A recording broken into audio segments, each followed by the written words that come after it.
Hello and welcome to Growth Mindset Company, your go-to channel for insights into the world of construction contracts and project management.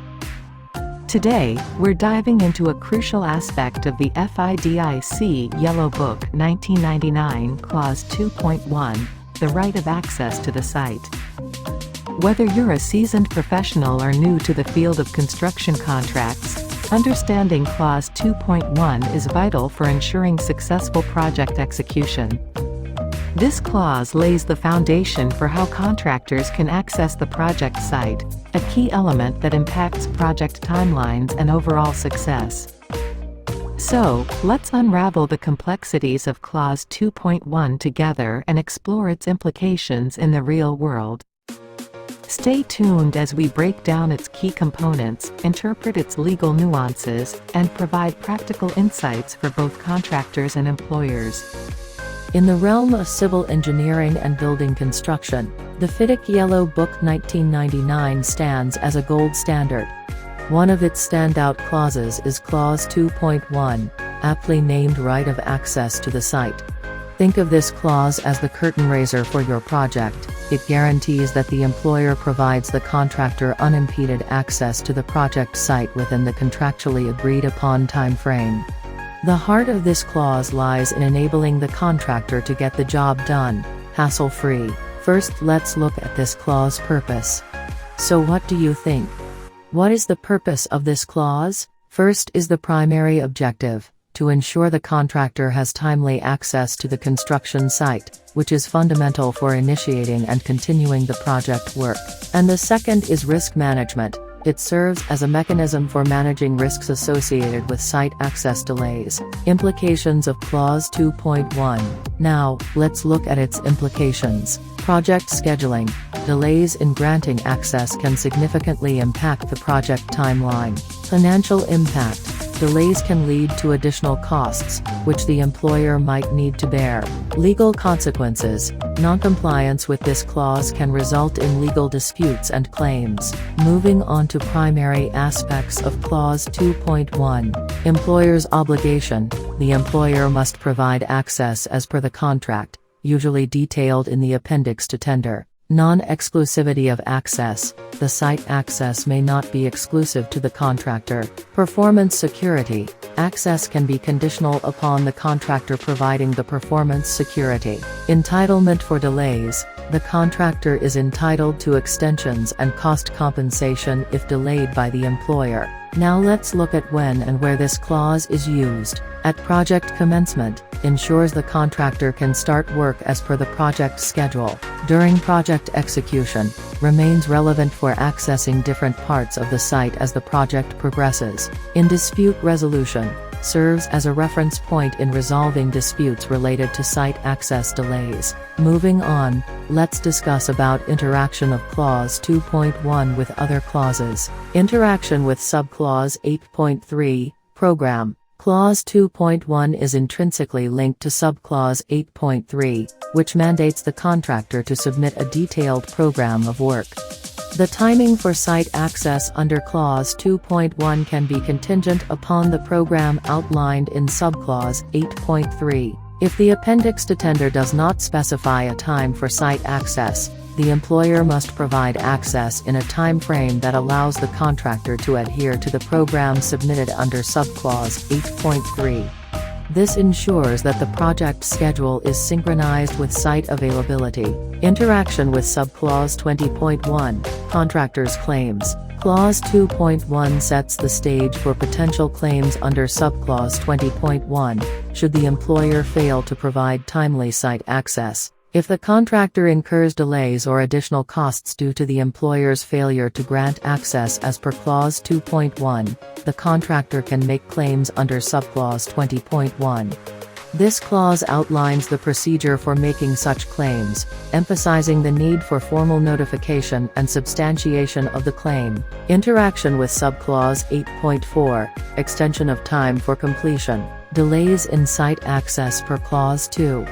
1st of May activate the provisions of Subclause 8.4, concerning extensions of time for project completion. If the contractor suffers delays due to late site access, they are entitled to an extension of the project completion date under subclause 8.4. This clause provides a mechanism for adjusting the project timeline in response to unforeseen delays, including those related to site access. Interaction with subclause 3.5, determinations. The engineer's role in Clause 2.1 related disputes is governed by subclause 3.5. When the contractor raises a claim due to delayed site access, the engineer must make determinations as per subclause 3.5.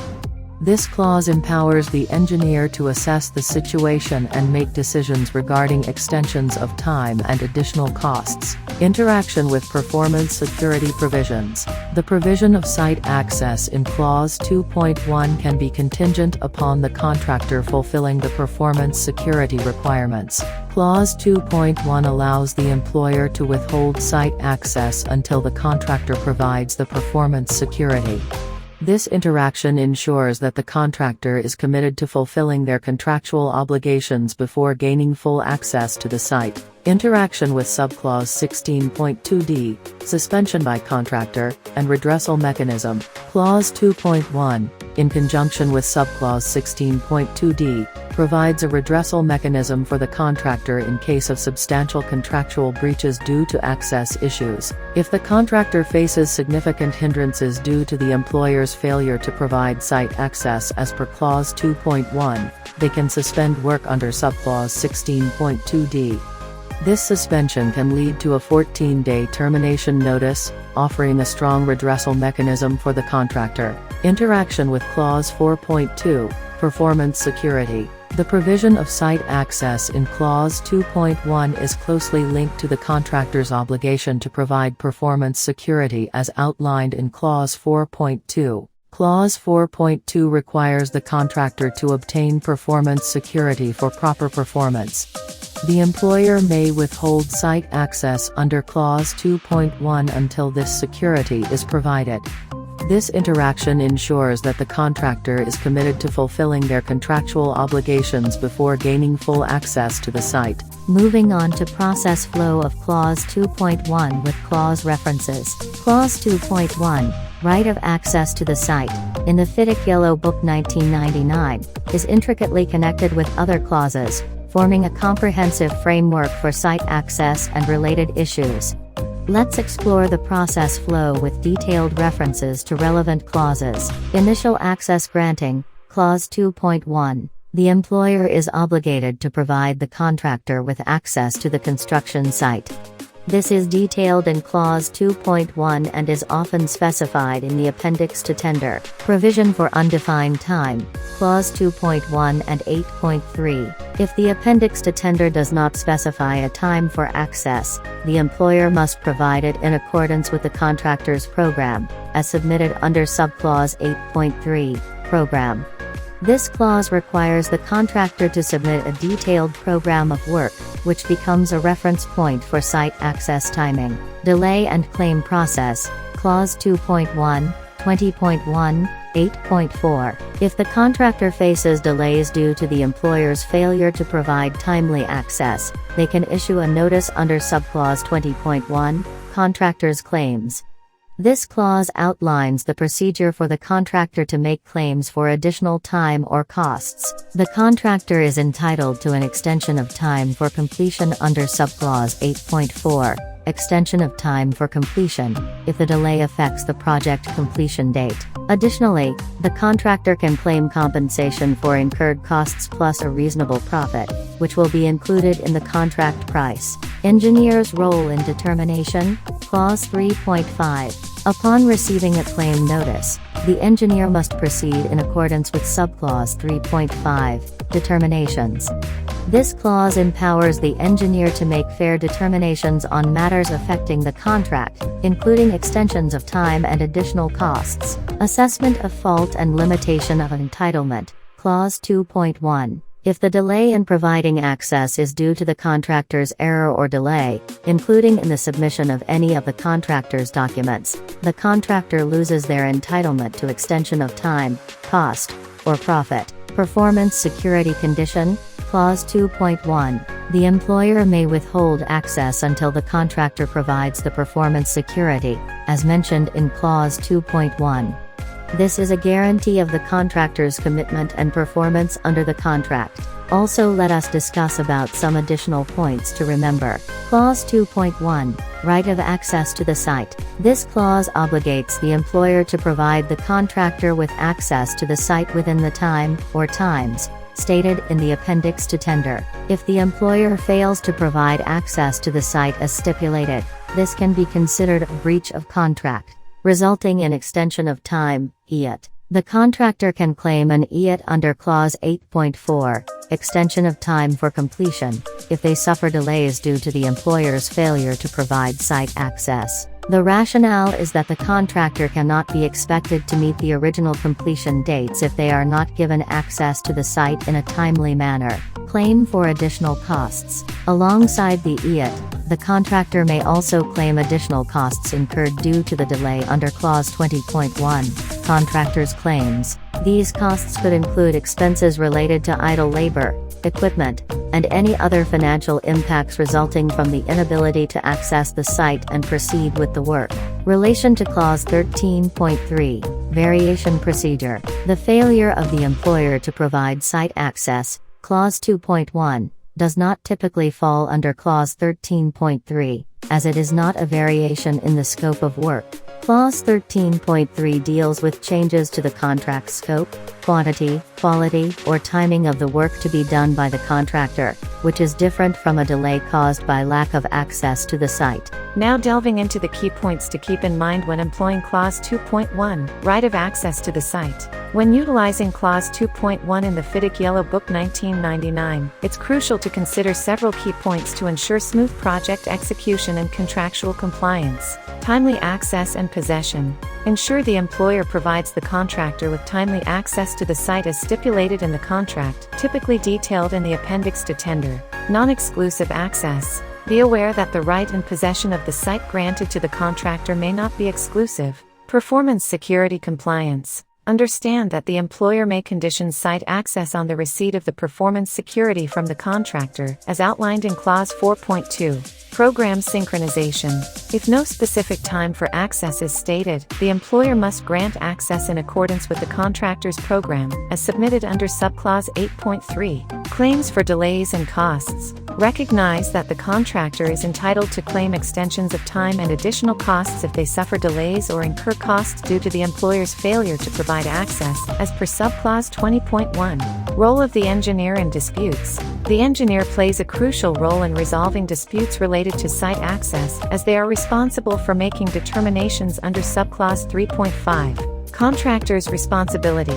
Acknowledge that if the delay in providing access is due to the contractor's error or delay, they lose their entitlement to extension of time, cost, or profit. Redressal mechanism. Be aware of the redressal mechanisms available to the contractor, including the right to suspend work or issue a termination notice under specific circumstances, as per Subclause 16.2d. Legal and regulatory compliance. Ensure that all actions related to site access comply with local laws, technical standards, building codes, and environmental regulations, particularly in the context of the United States. Documentation and communication.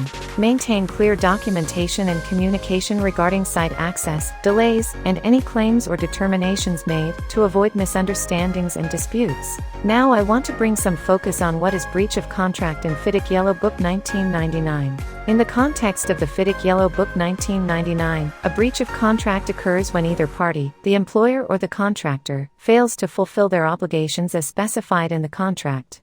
This can include failure to complete the work as per the agreed standards and timelines, non-payment, or not providing necessary approvals or access, among other obligations. Now, what are the types of breach?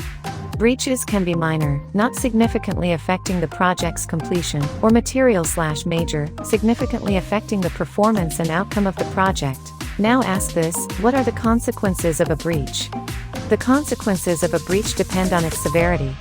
They can range from claims for additional time or money, to suspension of work, and even termination of the contract. Clause 2.1 specifically deals with the employer's obligation to provide the contractor with access to the site. If the employer fails to provide access to the site as stipulated in Clause 2.1, it constitutes a breach of contract. This failure impedes the contractor's ability to commence or continue the work as planned. The contractor may claim an extension of time and/or additional costs due to this delay under Clause 20.1, Contractors' Claims. If the breach is substantial and continuous, it could potentially lead to suspension of work under Clause 16 or even termination of the contract under Clause 15. Challenges in establishing breach in Indian courts. In the context of Indian law, establishing a breach of contract, particularly for something like delayed site access, can be challenging. Substantial material breach. The contractor must prove that the breach, lack of site access, is not just a one-time occurrence but a continuous or substantial material breach. This requires demonstrating that the breach has significantly affected the project's progress and the contractor's performance. Documentation and evidence. Strong documentation and evidence are crucial. This includes correspondence, project timelines, records of delays, and any additional costs incurred. Legal nuances. Indian courts consider various factors, including the terms of the contract, the nature of the breach, and its impact on the project.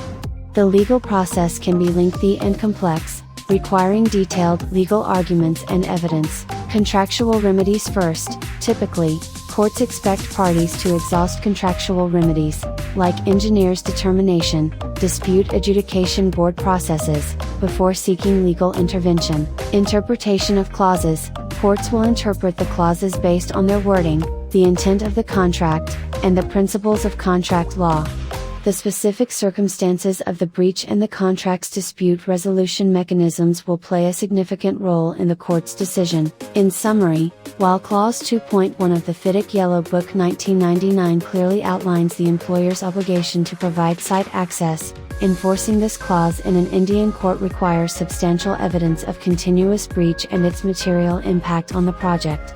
The legal process involves careful consideration of the contract terms, the nature of the breach, and the available contractual remedies. For easy understanding of Clause 2.1, we have created a visual representation of the sequence of interactions. Let me give a detailed explanation of the diagram. Employer issues letter of acceptance. What happens? The process kicks off with the employer issuing a letter of acceptance to the contractor. This letter is a formal acknowledgement that the contractor's bid has been accepted. Why it's important? It signifies the official start of the contractual relationship, setting the stage for all subsequent actions. Engineer gives notice of commencement date. Subclause 8.1. What happens? The engineer, acting as the employer's representative, notifies the contractor of the commencement date. Why it's important? This date is critical as it marks when the contractor must start the design and execution of the works. It's a timeline anchor for the entire project. Contractor commences design and execution of works. What happens? Following the commencement date, the contractor begins the actual work, both design and construction. Why it's important? This step demonstrates the contractor's commitment to the project and adherence to the agreed timelines. Contractor submits detailed time program. Subclause 8.3. What happens? The contractor submits a detailed schedule of the project to the engineer within 28 days after receiving the commencement date notice. Why it's important? This program is a roadmap of the project, outlining the sequence of activities. It's essential for both planning and tracking progress. Employer provides right of access to the site. Clause 2.1. What happens? The employer grants the contractor access to the construction site. Why it's important? Access to the site is fundamental for the contractor to carry out the works. It's a practical necessity. Contractor submits performance security. Clause 4.2. What happens? The contractor provides a financial guarantee, performance security, to the employer. Why it's important? This security assures the employer of the contractor's commitment to complete the project as per the contract terms. Employer grants possession of the site. What happens? The employer formally hands over the site to the contractor. Why it's important? This step is crucial as it allows the contractor to begin physical work on the site. contractor notifies delay and/or incurs cost. What happens if there are delays or additional costs due to the employer's actions or inactions? The contractor notifies the engineer. Why it's important. This notification is the first step in claiming additional time or money due to unforeseen delays. Engineer proceeds in accordance with subclause 3.5. What happens? The engineer reviews the contractor's notification and makes determinations based on the contract. Why it's important. This step ensures that any claims for delays or additional costs are assessed fairly and according to the contract. Contractor claims extension of time. Subclause 8.4. What happens? The contractor may claim an extension of the project timeline if delays are due to the employer's fault. Why it's important? This allows for a formal adjustment of the project schedule, acknowledging that not all delays are within the contractor's control. Contractor claims payment of cost plus profit. Initial step. The contractor, believing they are entitled to additional payment due to delays or extra costs caused by the employer, must notify the engineer. This notification should describe the event or circumstance leading to the claim. Timeliness. The notice must be given as soon as practicable, and no later than 28 days after the contractor becomes aware of the event or circumstance. Consequence of delay. If the contractor fails to give notice within 28 days, they lose the right to additional payment, and the employer is discharged from liability related to the claim. Record keeping. The contractor is required to maintain contemporary records to substantiate the claim. The engineer may inspect these records and instruct the contractor to keep further records. Detailed claim submission. Within 42 days of becoming aware of the event or circumstance, or within an agreed-upon period, the contractor must send a fully detailed claim to the engineer, including all supporting particulars. Employer responds to claims under subclause 20.1. Engineer's review and response. Upon receiving the claim, the engineer has 42 days, or an agreed-upon period, to respond with approval, disapproval, and detailed comments. The engineer may request further particulars but must respond to the principles of the claim within the given time. Payment certificates. The payment certificates will include amounts for any substantiated claims under the relevant contract provision. The contractor is entitled to payment only for the part of the claim they have substantiated. Engineer's determination. The engineer, following subclause 3.5, determinations, will agree or determine the extension of time and/or additional payment the contractor is entitled to under the contract. Impact of noncompliance. If the contractor fails to comply with the requirements of this or any other relevant subclause, any extension of time and/or additional payment will consider the extent to which this failure has affected the investigation of the claim. However, if the claim is excluded due to the contractor's failure to notify within 28 days, it will not be considered. If delay caused by contractor, no entitlement to extension or cost. What happens? If the delay is found to be due to the contractor's fault, they cannot claim additional time or costs. Why it's important. This clause ensures fairness and accountability, preventing the contractor from benefiting from their own mistakes. Now, for more better understanding of the Clause 2.1, we have prepared the flowchart to better understand the process flow. You can find all the relevant flowchart and sequence diagram information at our website wisdomwaveshub.com. Now let's get into the explanation of the flowchart. Clause 8.1, Commencement of Works. This clause requires the engineer to give the contractor a minimum of 7 days notice of the commencement date. The contractor must start the design and execution of the works as soon as practicable after this date. Transition to Clause 8.3, Program. Following the commencement notice under Clause 8.1, the contractor is obligated to submit a detailed time program to the engineer within 28 days. This program should outline the order and timing of various stages such as design, procurement, construction, testing, and commissioning. Transition to Clause 4.2, Performance Security. Concurrently, the contractor must obtain and deliver the performance security as stipulated in Clause 4.2. This serves as a financial guarantee for the contractor's fulfillment of the contract. Start, Clause 2.1, Right of Access to the Site. This is the starting point, focusing on the contractor's right of access to the construction site as per the FIDIC Yellow Book 1999. Check Appendix to Tender. Are access dates specified in contract data? The initial decision-making point involves the employer deciding when and how to grant the contractor access to the site. This decision is based on the timelines stated in the appendix to tender or, if not stated, within a reasonable time allowing the contractor to adhere to the program submitted under subclause 8.3. If yes, contractor make formal request for site access. If no, contractor to proceed in accordance with the program submitted under subclause 8.3. If no dates are specified, the employer is required to provide access within a reasonable time frame, enabling the contractor to proceed in accordance with the program submitted under subclause 8.3. Employer approval? Yes/no. This decision point assesses whether the employer has provided access to the site as per the agreed terms, either on specified dates or within a reasonable time. If employer provides the approval, contractor inspects the site for any obstructions, either from employer or other contractor site personnel and activities. If there is any obstruction, yes/no? If no, then go to step 24. If yes, go to step 12. If employer do not provides the approval, if the contractor suffers delay or incurs costs due to the employer's failure to provide access, a key decision point arises for the contractor. They must decide whether to raise a claim under Clause 20.1, which involves assessing the situation, documenting the impact, and formally notifying the engineer. Contractor considers claim under Clause 20.1?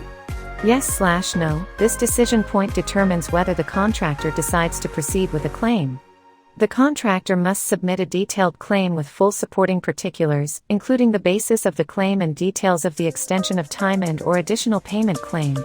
If no, go back to step 6. Engineer reviews claim, Clause 3.5. If yes, upon receiving a claim from the contractor, the engineer has to make decisions based on subclause 3.5. This involves evaluating the claim, determining its validity, and deciding on the extension of time or additional payment. Agreement achieved. Yes/no. This step assesses whether an agreement is reached on the claim. Resolve claim, if yes. If an agreement is achieved, the claim is resolved accordingly. If no agreement is reached, then go to step 21. Transition to Clause 20.1, Contractors' Claims. This step involves moving to Clause 20.1, which details the process for the contractor's claims. Mutual decisions on revised programs. Both the contractor and the engineer may need to make decisions regarding the revision of the program, Clause 8.3, in response to delays or changes in the project scope and claim it under Clause 8.4 extension of time for completion. Engineer's response, Clause 20.1, the engineer responds to the contractor's claim, either approving it, disapproving it with detailed comments, or requesting further particulars. Final claim submission, Clause 20.1, the contractor submits a final claim, including all supporting particulars. The final decision-making point involves the resolution of the claim. The engineer, after reviewing the final claim submitted by the contractor, makes a determination on the extension of time and/or additional payment. Dispute resolution process. If no agreement is reached, the process moves to a dispute resolution mechanism. End. Resolution of dispute. The process concludes with the resolution of the dispute. Are there any further delay in access to site? If yes, refer to subclause 16.2d employer's failure to perform upon giving 14 days. If no, go to step 24.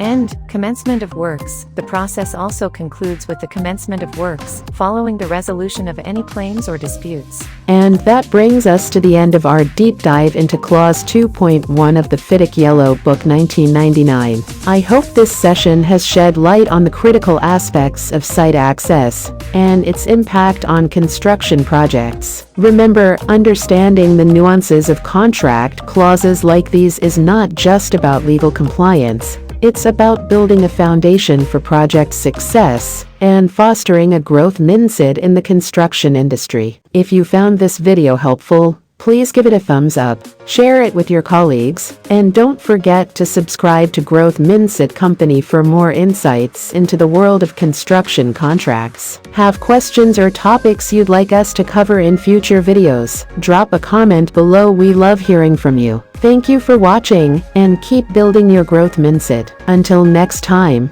take care and stay informed.